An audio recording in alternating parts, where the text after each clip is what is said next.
you've said it's also important to keep your pastoral responsibilities in your state government role.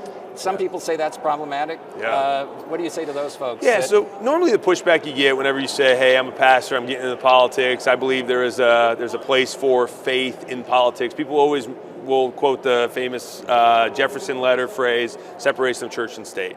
But if you look at our Constitution, I'm a constitutional literacy instructor, I've studied American history. Nowhere did our founders ever believe in a separation of church and state where the church didn't have a voice within the morality of the state. What they were saying, what Jefferson was saying in his letter to the Danbury Baptist Church in Connecticut in 1802, he was saying that the state has no business coming into the church.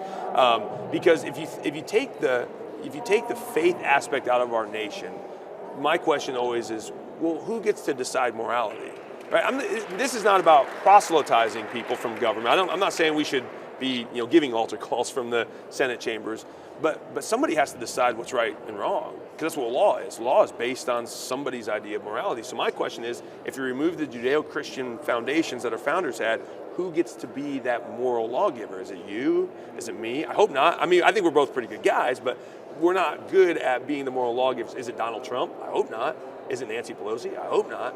So somebody has to be the moral lawgiver. And that's what America for 236 years has been successful, because we didn't look to our own enlightenment. We looked to the creator of nature. And that's what the Declaration of Independence mentions God 4 times, the laws of nature and nature's God. And if we stick to those, and the Constitution then basically says, okay, the Declaration declares why we should be free.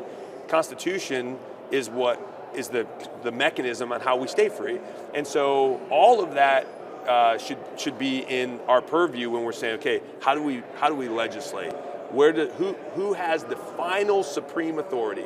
And if you study Washington's letters, if you listen to Abraham Lincoln, if you listen to Jefferson and Madison and Adams and all of these amazing, even Franklin, people say he was not a strong believer. He knew more scripture than even our pastors do today.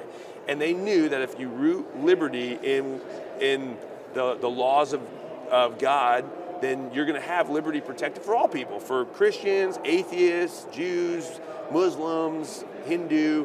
It will be better for everybody. And that's what I want for our state and for our nation.